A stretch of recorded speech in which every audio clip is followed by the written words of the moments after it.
அவர் குடும்பம் கௌரவமாக வாழ வேண்டும். என்னை பேச வைத்ததற்கு மிகவும் நன்றி. நான் ஜோதிடத்தை புக்கே வாங்கவில்லை. 2வது வரைக்கும் தான் ஸ்கூலுக்கு போனேன். இயற்கை எனக்கு இதில் தான் சோறுங்கிறது கடவுள் எழுதிக்கிட்டார். எந்த புஸ்தகத்துலேயும் நான் படித்ததில்லை. மாதம் பஞ்சாங்கம் மட்டும் தான் 2 வாங்கி வச்சுருக்கேன். வர்றவங்க நான் சொல்கிற வார்த்தை 10 சொன்னால் 8 வார்த்தை கையெடுத்து கும்பிடுவாங்க. 2 வார்த்தை தான் தோக்கும். அந்த 8 வார்த்தை எனக்கு மதிப்பு தரும். அப்புறம் 500 ரூபா காசு வரும். மதிப்போடு தான் காசு வரணும். அவங்க அந்த போய் வில்லங்கமாக பேசிட்டு இங்கே 500 ரூபா கொடுத்துட்டு போகக்கூடாது. என் மூஞ்ச யூடியூப்பில் காட்டுறதுக்காக நான் வரல. எனக்கு இதில் பேசுகிறதுக்கெல்லாம் வேகம் கிடையாது. வந்தால் அவங்க பேசும்பாங்க, வேணான்னு தான் சொல்லுவேன். இப்போ கூட வேணான்னு தான் சொன்னேன். ஐயர் நீ 10 நிமிஷம் பேசு. மற்றவங்க பாராட்டுறதுக்காகவோ மற்றவங்க ரேஷன் ரிசிப்ட்டுங்கிறாங்க, கவலையில் இருக்காங்க, எல்லாம் அடவுக்கு பிடிச்சி அதை காப்பாற்றுறதுக்கு தான் இதில் வழி சொல்கிறோம். பணக்காரன் ஆகிறதுக்கு வழி சொல்லக்கூடாது. ஜோசியத்தில் எந்த காரங்க எங்கே வேணாலும் இருக்கட்டும், அம்சம் கட்டு போனால் வேலைக்கு ஆகாது வாழ்க்கையே. அதே குழந்தை ஜாதகத்துலேயும் அம்சம்தான் வாழ வைக்கும். ராசியில் ஒரு வெங்காயமும் கிடையாது. ராகு சுக்கரம் சேரட்டும், குரு சுக்கரம் சேரட்டும், அதெல்லாம் நம்ம பேசுகிறதுக்கு உதவும், நல்லா பிழைக்க உதவாது. அம்சம் கெட்டு போச்சுன்னா ஒரு 1/4 பவுன் நகை இருக்காது. 4 புடவை மட்டும்தான் நல்லதாக வாங்கி வச்சுக்கிட்டு இப்படி வர்ற இதுக்கெல்லாம் வருவாங்க. ஒரு கல்யாணத்துக்கு போவாங்க. எல்லாம் ஏகப்பட்டது. நான் 30 வருஷமாக ஜோசியம் பார்க்குறேன். இது ஒரு போர்டு கிடையாது, ஒரு விஷயம் கிடையாது. இந்த மாதிரி துணியெல்லாம் போட்டு உட்கார மாட்டேன். பாரியா கணேசனையார் தான் உட்காந்துருப்பேன். அவர் சட்டை கூட நல்லா இருக்குது. அதை விட மோசமாக தான் போட்டு உட்காரு. மற்றவங்களை காப்பாற்றி விட்டா ஒரே வார்த்தை அந்த காலத்தில் சொன்னது. ஜோசியத்தில் ஒருத்தரை காப்பாற்றி நிறையா குடும்பத்தை காப்பாற்றி விட்டால் நம்ம வாரிசுங்க நல்லா இருக்குங்கிறது தான் பொதுவான கருத்து. அதுதான் உண்மை. செவ்வாய் தோஷம்னா கோடிக்கணக்கான பேர் சொல்லியிருக்காங்க. 4 செவ்வாய் தான் தோஷம். அது பழிக்குமா? இப்போ நம்ம மாற்றி பேசிவிட்டா அது பழிக்காத விட்டுருமா? ஆயில நட்சத்திரம்னா மாமியாகாதுன்னு பல கோடி பேர் பேசியிருக்காங்க. எப்போ நான் பிறக்கிறதுக்கு முன்னாடி அது பழிதான் ஆகுமா? செவ்வாய் 4 இருந்தால் அதெல்லாம் செவ்வாய் தோஷமே கிடையாது. யார் நம்புவா? ஒரு தெருவில் ஒரு ஆள் நம்புவோம், 10 குடும்பம் நம்பவே நம்புவோம். செவ்வாய் தோஷம் இருக்குதா ஜாதகம் புரோகிற வச்சுக்கிட்டு சுற்றுறான் செவ்வாய் தோஷம் இருக்குதுன்னு. கரெக்டாக அதெல்லாம் எடுத்துக்கிறது இல்லை. நீ கடவுள்கிட்டே போய் கல்புரம் பெருத்தினாலும் 50 பேர் செவ்வாய் தோஷம் இருக்கிறதுக்கு என்ன பண்ணால் 2 பேர் தான் பிழைப்பாங்க, 48 பேர் தோற்றுருவாங்க. ஒரு ஜாதத்தை எடுத்ததுமே இப்போ ஒன்றும் வேணாம், யாரும் சொல்லுங்கள். 6ஆம் தேதி மார்ச் 6ஆம் தேதியிலேருந்து 15ஆம் தேதி வரைக்கும் இந்தியாவில் எங்கே குழந்தை பிறந்தாலும் சரி, எந்த நாட்டில் பிறந்தாலும் சரி, அந்த குழந்தை ஜாதத்தை எடுத்ததுமே உங்கள் வீட்டில் ஒருத்தர் காணாமல் போய் வரல. 30 வருஷம் முன்னே போனதுக்கு வரலையா? வரல. சரி, 30 வருஷத்துலேருந்து எத்தனை உயிர் போச்சு? கம்மி வச்சுல. இதெல்லாம் அதை காப்பாற்ற வழி சொல்லணும். ஜாதி மாற்ற கல்யாணம் எத்தனை இருக்குது? இதெல்லாம் சொல்லிட்டு நீ சொல்கிறியா? 6-7 இருக்குதுங்க. ஆமாம், ஜாதகம் எங்கள் குழந்தை இப்போ பிறந்து இதெல்லாம் எப்படி உங்களுக்கு வருது? இருந்தால் இருக்குதுன்னு, இல்லைன்னா வச்சுட்டு போ. இல்லைன்னா நீ 50 ரூபா மட்டும் கொடுத்துட்டு போ, 100 ரூபா தரோம். ஏராளமாக சொல்லியிருக்கேன். மற்றவங்களை காப்பாற்றுறது தான் இந்த வீடியோவில் போகணும். நாம் பிழைக்கணுங்கிறதுக்காக அழகாக வீடியோவில் போகக்கூடாது. லட்சக்கணக்கான 1000 கோடிக்கணக்கில் பேர் தான் பார்க்கட்டுமே. 10 வாரத்தை பேச அங்கே திட்ட மாட்டோம். ஒரு வேணா போவேன். இதெல்லாம் ஜோசியத்தில் இவ்வளோ ஜோசியத்தில் இருக்குதாங்கிறதே எனக்கு தெரியாது. நான் படிக்கலை. ஆனால் இதுதான் என்னை காப்பாற்றுது. தோல்வியான வார்த்தை தான் என்னை காப்பாற்றுது. புகழான வார்த்தை காப்பாற்றாது எப்போவுமே. 2 மண்டபம் நீ வாங்க போகிற, இருக்கிறது விற்றுட்டு போயிடுவோம். பக்கத்து வீட்டு தான் வாங்க போகிற, இருக்கிறது மேலே கணப்பட்டு அதிகம் விற்றுட்டு போயிடுவோம். எத்தனை ஜாதகம் இருக்குது? அம்சம் கெட்டு போனால் எதுக்குமே வேலைக்கு ஆகாது. 2 குழந்தை இருக்குதுன்னா 2 குழந்தைல அம்சம் கட்டு போச்சுன்னா அந்த குடும்பம் இல்லைங்க தர ரேஷன் எடுத்தால் 1 மூட்டை இருக்கும், 4 கிலோ தான் நல்ல அரிசி இருக்கும். காட்டுங்க, நான் சொல்கிறேன். எத்தனை உயிர் கம்மி வச்சு போகிறத நிறுத்துறேன் நான். நிறையா உயிர் 30 வருஷத்தில் சித்த மூடு, பெரிய மூடு, தாய் மாமூடு எல்லா வீட்லேயும் ஒரு 25-30 வருஷத்துலேயே போயிடும். ஒரு ஜாதத்தை இப்படி எடுத்த உடனே வருஷம், ராசி, அம்சம், திசையெல்லாம் தேவையே இல்லை. உன் மைண்டுக்கு யார் பொண்ணு கொடுத்தாலும் கரெக்டாக ஒரே வருஷத்தில் அந்த பொண்ணு தூக்கப்பட வேணும். நான் எங்கள் போய் 2 லட்சம் சம்பளம் உன் கிரகம் இதில் இருக்குது அனுபவிச்சுட்டு வா. 10 பேர்த்துக்கு மாதம் சொல்கிறேன்னா 5 பேருக்கு எல்லாம் பண்ணிவிடுவோம். 5 பேருமே என் காலை தொட்டு கும்பிட்டு 1 வருஷம் கழிச்சு வருவோம். நீ ஒரே ஒரு ஆள் தான் சொன்னேன். பெரிய பெரிய வில்லங்கட்டெல்லாம் பார்த்தேன், எப்படி அவங்களாம் சொல்லலை. அதெல்லாம் நீ அனுபவிச்சிட்டியா? எனக்கு மதிப்பு கொடு. 500 கொடுத்தியா? 1000 கொடுத்துட்டு போ. அதுதான் வாழ்க்கை. புகழாக பேசி இந்த யூடியூப்பில் போய் எல்லாத்தையும் முட்டாளாகிறது என் வாழ்க்கை இல்லை. நம்ம வாரிசு நல்லா இருக்கணுங்கிறதுக்கு மட்டும்தான் ஜோசியம் பார்க்கணும். நாம் நல்லா இருக்கணுங்கிறதுக்கு பார்க்கக்கூடாது. நம்ம கடவுள் அனுப்புகிற பணம் எனக்கு சாதாரணமாகவே 200, 300, 500 அழுக்கு துணியை போட்டுக்கிட்டு 3000 வந்துடும். மத்தியானத்துக்குள்ளேயே கேட்டு வாங்கினா 10,000 வரும். எனக்கு பெரிய பொண்ணில் வேலை செஞ்சால் ஒரு நாளைக்கு 10,000 சம்பாதிப்பேன். 500 ரூபாயிலே. பெரிய பொண்ணில் வேலை தெரியாது, சின்ன பொண்ணு தான். சாதகம் போட தெரிஞ்சால் அதிலே பார்த்து பார்த்து 500 ஒரு ஜோசிக்கு வாங்கி கொடுக்கும். இப்போ 500 வருது, 2வது வரும். இங்கேருந்து 10 வாரத்தை சொன்னால் 8 வாரத்தை ஆமாங்கிறோம். இப்படி அவன் மூஞ்சியை பார்க்கல, நான் மூஞ்சியை பார்த்து சொல்லி தான் ஜோசியம். தூரத்தலன்னு சொல்கிறது எப்படி ஒத்துக்கிறாங்க? ஜோசியத்தை நான் படிக்காதே எக்கச்சக்கமாக இருக்குது சொல்கிறதுக்கு. அடுத்தவனை காப்பாற்றுறது தான் நல்ல ஜோசியம், நம்மளை காப்பாற்றிக்கிறது ஜோசியம் இல்லை. அந்த மாதிரி தான் வாழ வைக்கணும். யாரையா இருந்தாலும் 4 புடவை தான் நல்லது இருக்கும், வீட்டில் கால் போனாக இருக்காது. எடுத்துன்னு சொல்லுவேன், என்ன அவன் நகையெல்லாம் காணும், எல்லாம் அடகு போயிடுச்சுங்க. நல்ல வீட்டுக்காரன் தான் கட்டுவேன். ஒரு ஜாதம் பொருத்தம் தான் வாழ வைக்குதா? பொருத்தம் சாக்லேட் முட்டை வாங்கிட்டுங்கிற மாதிரி சின்ன பிள்ளைங்க ஒரு கடையில் பார்த்தா முட்டை வாங்கி கொடுங்க. பொருத்தம் எல்லாத்துக்கும் தெரியும், உலக மக்களுக்கு. பொருத்தம் ஒன்றும் வாழ வைக்காது. அழகாக எல்லாம் சாப்பிட்டு தாலி கட்ட வைக்கும். பொருத்தத்துக்கான அம்சத்தில் தான் வாழ்க்கை இருக்குது. அம்சம் கட்டு போனால் ஒரே வருஷத்தில் வாரத்தாயிடும். 2 வருஷம் ஸ்டேஷனுக்கு போய் 10 லட்ச ரூபா கொடுத்து வர என்கிட்ட ஏராளமாக இருக்குது. ஒரு ஆள் எத்தனையோ ஆள் கட்டடக்காரன் தான் எனக்கு தெரியாது. இப்போ அக்கா வந்து பார்க்குது, என் பிறந்த பையனுக்கு கல்யாணம் பண்ணுறது அப்படின்னு சொல்லுங்கள். அவங்க குடும்பத்தை பார்த்துட்டு இப்படின்ட்டு கட்டத்தை பார்த்துமே, உன் பிறந்த பையனுக்கு யார் பொண்ணு கொடுத்தாலும் துணி படித்து வாங்கினேன் எடுத்ததும். அவர் 50 கோடி சொத்துனா அதெல்லாம் இதில் பேசாத, துணி படிக்கிறாங்கள போய் பார்த்துட்டோம். கரெக்டாக அந்த அம்மா போய் அவங்ககிட்ட சொல்லலை, பிறந்தவங்கிட்ட சொன்னாங்க அடிக்க வந்துடுவோம்.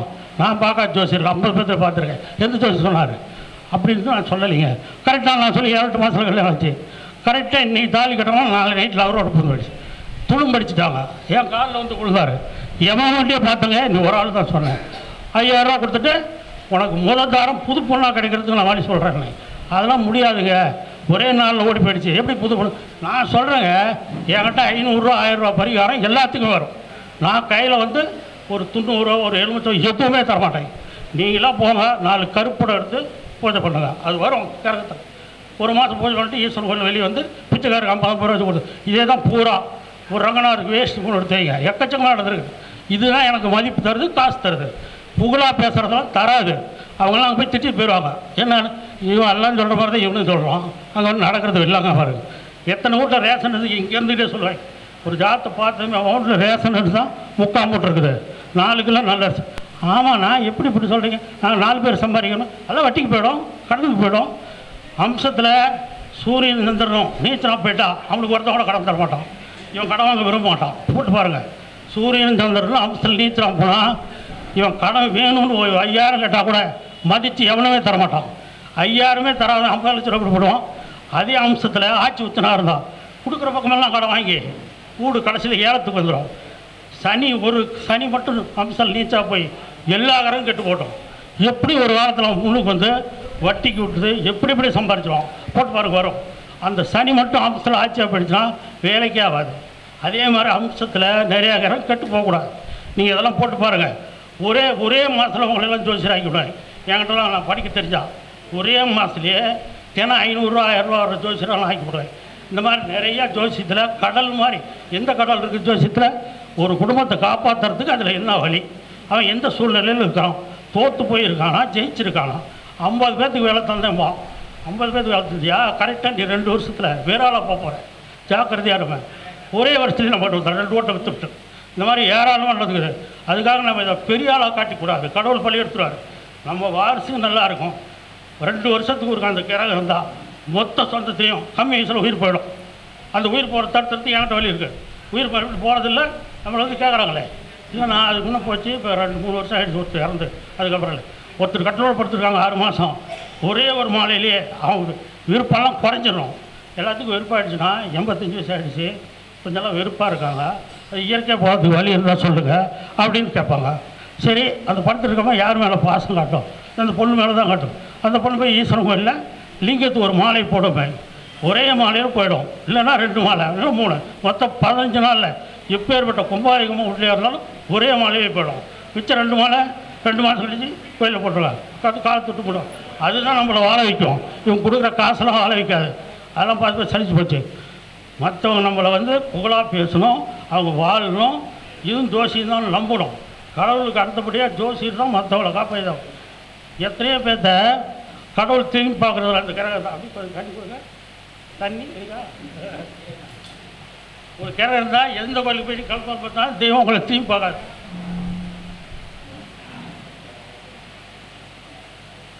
நீங்கள் தான் கல்புறத்தை பறிக்கிட்டு நல்லா எடுத்துக்கிட்டு வர வேண்டியது தான். வீட்டில் விலங்கு தீரவே தீராது. நீ எங்கே வேணாலும் போய் பாருங்கள், அந்த கிரகம் அம்சம் இருக்குது. ஏதெல்லாம் யாரும் சொல்கிறதில்ல. அம்சம்தான் வாழ வைக்கும், ராசி வாழ வைக்காது. ராசி சோசி கற்றுக்கிறதுக்கு இந்த இடத்துல அந்த கிரகம் தான் இப்படி நடத்துன்னு தெரிஞ்சுக்கிறதுக்கு நமக்கு மற்றவங்களை காப்பாற்றுறது அம்சம் தான். அம்சம் நல்லா இருந்தால் பிரமாதமாக வாழ்வாங்க. அந்த பொண்ணுக்கு அழகாக வளர்த்துறோம், நல்லா படிக்க வைக்கிறோம். இதுக்குன்னா அருமையான கனவு கிடைக்கும் தெருவே சொல்லுது. லட்சக்கணக்கான சொல்லியிருப்பாங்க. அந்த கூட கிடைக்கிறது ஒரே வரிசையில் வீட்டுக்கு வந்துடும், எடுத்து அந்த ஜாதத்தில் வரும். என்னன்னா லட்சக்கணக்கான பேர் வாழ்த்துனாங்க, என் பொண்ணு ஒரே வருஷத்தில் வீட்டுக்கு வந்துருச்சு, தூக்கு போட போயிடுச்சு, போலீஸ் ஸ்டேஷன் விட்டு அவங்கள வச்சுட்டோம். நூற்றுக்கணக்கான ஜாதகம் இருக்குது. ஒரு ஜாதகம் கூட அந்த ஜாதகம் கையில் வச்சே இருக்க மாட்டேன். பஞ்சாங்கம் மட்டும் தான் அழுக்கு பஞ்சாங்கம் ஒரு 10 இருக்கும். எந்த ஜாதத்தையும் கையில் வச்சுருக்க மாட்டேன். இப்படி ஜோசியம் சொன்னீங்கன்னா அவங்கவுங்க வாரிசுக்கு கரெக்டாக வாழும். ஒரு 10 ரூபா கூட கடன் இல்லாத மனைவி குழந்தையோட திருப்தியாக படைக்கும். பெரிய நோய் வராது. அப்போலோ ஆஸ்பத்திரியில் போய் ஒரு வாரம் படுக்க மாட்டோம். அப்படிலாம் எத்தனையோ இருக்குது. ஜோசியத்தில் புகழான வார்த்தை வரவே கூடாது. ஒரு 2-3 வார்த்தை வரலாம். உனக்கு 10 பேர்த்துக்கு வேலை தெரியா, இன்னும் கொஞ்சம் முதல் போட்டு நீ செய்யலாம், அந்த முதல் நிலைக்கும், இதெல்லாம் சொல்லலாம், தப்பு இல்லை. இது பிரமாதமாக போட்டு செய், வெளிநாட்டில் கூட உனக்கு வேலை வரும், அதெல்லாம் சொல்லக்கூடாது. தலைவருக்கு தான் வெளிநாடு போகிறோம், 5 லட்சம் சம்பளம் வாங்குகிறோம், அந்த 5 லட்சம் உருப்பிடுதா? அங்கேயே பெட்டில் இருப்பான், அங்கேயே சாப்பாடு சரியில்லை, வீட்டுக்கு வந்தால் எத்தனை பேர் யாருந்த 2 மாதம் போய் இருந்துட்டு. அந்த மாதிரி மற்றவங்கள வாழ வைக்கிறதுக்கு தான் ஜோசியமாக தவிர நாமளே வாழ்ந்துக்கிட்டு இருக்கணுங்கிறதுக்கு ஜோசியம் இல்லை. அது நம்ம வாரிசை கெடுத்துப்படும். அது நமக்கு பணம் தரோம். 3-4,000 நல்லா. இப்போ 30 வருஷமாக ரேசர் இருந்துட்டேன், தறி ஓட்டிகிட்டு இருந்தேன். இப்போ எப்படி இந்த ஜோசியம் வந்தது? விதி தான் என்னை கொண்டாந்து விட்டுருக்குது. இங்கேயும் நான் படித்ததை கொண்டாந்து விடலை. என்கிட்ட திறமையாவது மண்ணாகட்டியாகுது. எந்த திறமை வாழ வைக்கிது? யார்கிட்ட பெரிய திறமைசாலியாக தான் எடுத்துப்பேன். ஒரு கலெக்டராக இருக்கட்டும், திறமை 5 லட்ச ரூபா சம்பளம் வருது, அவர் நிம்மதியாக இருக்காரா? மன உளத்தோடு தான் இருப்பார். அதெல்லாம் கிரகத்திலே வரும். அவங்களுக்கு பெரிய அதிர்ச்சி நடந்திருக்கும். அது மறக்க முடியுமா? இப்போ கூட ஒரு ரூட்டில் நடந்தது, ஒரு நடிகருக்கு. அதை ஈஸியாக கண்டுபிடிச்சிடலாம். எப்போ ஏற்பட்டதாலும் அவங்க குடும்ப ஜாதத்தில் வரும். இது இப்படி ஒரு அதிர்ச்சியான கும்பலம் வீட்டை கூட போகுதுன்னு ஈஸியாக சொல்லுவேன். வாசு எங்கே இருக்குது? வாசு வீட்டுக்குள்ளே பூந்த உடனே சொல்லிவிடுவேன். ஒரே இல்லை ஒன்று வெளியே போயிடும். ஒரு 5 நிமிஷத்தில் இந்த வீடு வேணான்ட்டுருவாங்க. சரி இருங்க, ஒரு வருஷம் பெரிய கூட்டம் கூடும். ஒருத்தர் போவாங்க, இல்லைன்னா ஒரு பொண்ணு வேறு ஜாலியில் ஓடிப்போம். இது அங்கே இருக்குன்னா அது அங்கே அந்த பேச்சே கிடையாது. அந்த செப்டி டேங்கு, இந்த வாயு மூளை, இது 2 தான் கணக்கு. மற்றெல்லாம் எந்த கணக்கும் கிடையாது. அந்த அடி கணக்கு, இந்த கணக்கு, எத்தனையோ நான் போய் காலை வச்சதெல்லாம் வாங்கிட்டான். அதுக்காக நான் ஒன்றும் பெரிய ஆளுங்கிறத காட்டிக்க மாட்டேன். அவரை 1000-10,000 தருவான். உனக்கு இஷ்டப்பட்டால் கொடுக்கல, நான் ஒன்றும் கேட்க மாட்டேன். கேட்டால் அதுலேயும் பாவம் வந்து ஒட்டிக்கும். நமக்கு காசு நிரந்தரமாக வருது. இதெல்லாம் நான் போய் பொய்யை பேசி நம்ம வாழணும். இந்த யூடியூப்பில் எத்தனை பேர் நம்மளை பார்க்குறாங்களா? 10 வாரத்தை நான் சொன்னால் 8 வாரத்தை ஒத்துக்குவாங்க. நீங்கள் பேசுறது கரெக்டாக இருக்குதுங்கண்ணே. அப்போ நமக்கு மகிழ்ச்சி தருது. அவங்க கொடுக்க 500 தருது. 500 ரூபா நான் எவ்வளோ தடவை பார்த்துருக்குறேன். 5000 ஈஸியாக வரும். எனக்கு ஒரு வாரத்தில் ஒரு தடவை வேறு ஊரில் இருந்து ஒரு பையன் பேங்கில் இருக்கிறான். உனக்கு வேலை நிரந்தரம் பரம்படாச்சுன்னா உன் கூட வாரத்துக்கு வந்துடுவேன். கரெக்டாக வந்துடுச்சு. அவனுக்கு பரம்படாச்சு. அது பொண்டாட்டி போய் கேஸ் போட்டால் வாரத்தாயிடுச்சு. மறுபடியும் எனக்கு கல்யாணமே இப்போ 6 மாதம் ஆகலை. நீ சொன்ன மாதிரி ஏதாவது பரம்படாக இருந்து ஆயிடுச்சு. பொண்டாட்டியை வில்லங்கம் பண்ணி கேஸ் போட்டா என் மேலே. அந்த மாதிரி ஒன்று ஜெயிச்சா ஒன்று தோக்கும். 2ம் ஜெயிக்கணும்னா அம்சம் நல்லா இருக்கணும். அம்சம் நல்லா இருந்தால் பல கோடி ரூபா சேருதுன்னா எதோ சேருது? உழைப்புலையா? அம்சம் நல்லா இருந்தால் சேருது. நானும் 30 வருஷமாக ரேஷன் நிறுத்தினேன். இப்போ 3 இந்த சொல்லி வாங்கினேன். எங்கள் பையன் 4 சேர்ந்து வாங்கணும். நேர்மையாக நடந்துக்கிட்டால் அந்த காசு நமக்கு 500 வருதுன்னா 250 ரூபா நிலைக்கும். இல்லைன்னா 500க்கு இன்னொரு 500 ரூபா சேர்ந்து போயிடும். அந்த மாதிரி எப்படி கடன் வரும்? அம்சத்தில் நிறைய கிரகம் ஆட்சி வச்சோம்னா வழியான கூப்பிட்டு கடன் கொடுத்துருவாங்க. பெரிய வேலையெல்லாம் செய்கிற மாதிரி அறிவு வேலை செய்யும். ஒரு வீணாக போன ஃப்ரெண்டு சேருவான், வீட்டுக்கு மேலே கடன் வந்துடும். இது ஒரு ரூபா பொறுத்தா 50 லட்ச ரூபா பிரமாதமாக கடன் வாங்கி எடுத்தோன்னு சொல்லுவேன். உனக்கு 50 லட்ச ரூபா கடன் வந்துருமே இந்த கிரகம் இருந்தா, சரி வீடு போயிடும் போ. அதில் வந்து அவங்க தப்பிக்க வழி இருக்கா? சொத்தை விற்றாலும் தப்பிக்க முடியும். 50 லட்ச ரூபா போய் கல்பம் கட்டிட்டா குறைஞ்சி போயிருமா? ரிப்பனை கட் பண்ணி போட்டால் குறைஞ்சிருமா? அதெல்லாம் வந்து வீட்டுக்குள்ளே போனால் அவன் கிண்டல் பண்ணுவான். அதெல்லாம் இருக்கக்கூடாது. ஏழையாக இருக்கிறவன் மறுபடியும் நல்லா இருக்கணும். 3 வருஷம் 2 வருஷத்துக்கு ஒரு அதிர்ச்சியான சம்பவம் நடக்காத பார்த்துக்கணும். அதிர்ச்சினா எது?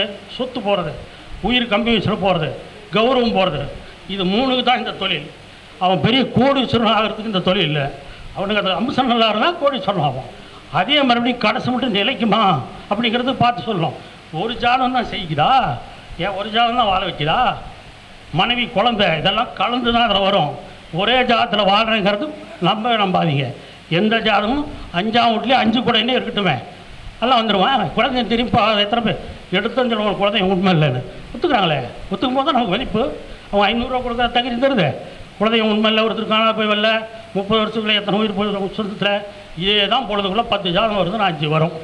மற்ற 5 ஜாதகம் தான் ஒழுங்கான வார்த்தை வரும், அதுவும் தோல்வி தான் வரும். புகழான வார்த்தை என் வாயில் வரவே வராது. ஒரு வார்த்தை வந்து ஆச்சரியம், அதுதான் அந்த ஜாதகமே. எந்த யாராக இருந்தாலும் அம்சம் கெட்டு போச்சுன்னா நீங்கள் வாழவே முடியாது. அங்கங்கே கடன்பட்டு இந்த தெருவிலேருந்து அடுத்த வீட்டுக்கு அம்சம் கெட்டு போச்சுன்னா இதில் சேரி பக்கம் தான் ஒரு வீடு கிடைக்கும். அவங்களுக்கு பார்க்குறதுக்கு அழகாக என்னாட்டுமே கொஞ்சம் ஓரளவுக்கு இருப்பாங்க. என்னங்க அங்கேயே 8000 தான் வீடு கிடச்சிங்க, எங்கேயும் வீடே கிடைக்கல. அதெல்லாம் பார்த்து ஒரு 500 1000 ரூபா பரிகாரத்துலேயே சரி பண்ணலாம். அவங்களுக்கு தலைவிதின்னு இருந்தால் தான் என்ன மாதிரி ஆளை பார்ப்பாங்க, என்ன மாதிரி ஆளுன்னு எத்தனை பேர் இருப்பாங்க அவங்கள பார்ப்பாங்க. இல்லைன்னா நீ வந்து பிரமாதமாக பழைக்க போகிற, பக்கத்து கடையை நீ தான் வாங்க போகிற, இன்னும் 10 பேருக்கு வேலை இப்படின்னு சொல்லி அவன் குடும்பம் உருப்படி இல்லாம போயிடும். ஏன் குடும்பம் உருப்படுமா? நம்ம வாரிசுங்க நல்லா இருக்குங்கிறதுக்கு தான் ஜோசியமே. கடவுள் எத்தனை பேர்த்த திரும்பி பார்க்குறதில்ல. 4 பேர் திருப்பதி போகிறாங்க, ஒருத்தன் பிரமாதமாக பிழைக்கிறோம், 3 பேர் தண்டமாக பிழைக்கிறோம். அப்போ என்ன இதுலேயே தெரியும், நீ எத்தனை கோயிலுக்கு போனாலும் ஒன்று கடவுள் திரும்பி பார்க்காது. நீ தான் கல்பனை பிரித்துட்டணும், விளக்கு பிரித்துட்டணும், இப்படி ஜோசியம் சொல்லணும். ஆமாம் நான் குழந்தைய என்ன தெரியல, எந்த கடவுள் திரும்பி பார்க்கல, அதுக்கு வழி உண்டு, எக்கச்சக்கான வழி உண்டு. அது விதின்னு ஒன்று இருந்து உயிர் போனால் போட்டோம், குறுக்கு எதுக்கு உயிர் போகுது? வாழ்க்கை ஒன்று தான், கௌரவமாக பிழைக்கணும், வளர வளர கொஞ்சம் வசதி இருக்கணும். 3வது பிள்ளைங்களால் கெட்ட பேர் வரக்கூடாது. 4வது கம்மி வயசில் உயிர் போகக்கூடாது. இதுதான் ஜோசியம். அதுக்கப்புறம் அவங்க கடவுளை தான் பிறந்ததுலேருந்தே கும்பிட்றாங்க, இன்றைக்கி தான் கும்பிட்றாங்களா? அது எத்தனையோ கடவுள் இவங்களை திரும்பி பார்க்குறதில்ல. அப்படிலாம் குடும்பம் வாழ்ந்துக்கிட்டு இருக்குது. இது வரைக்கும் பேச ஆரம்பித்த நன்றி, வணக்கம். ஐயா மிகவும் சிறப்பாக பேசினார். ஐயா அவர்களுக்கு சாரதி ஐயா அவர்களை மரியாதை செய்யுமாறு அன்போடு கேட்டுக்கொள்கிறோம்.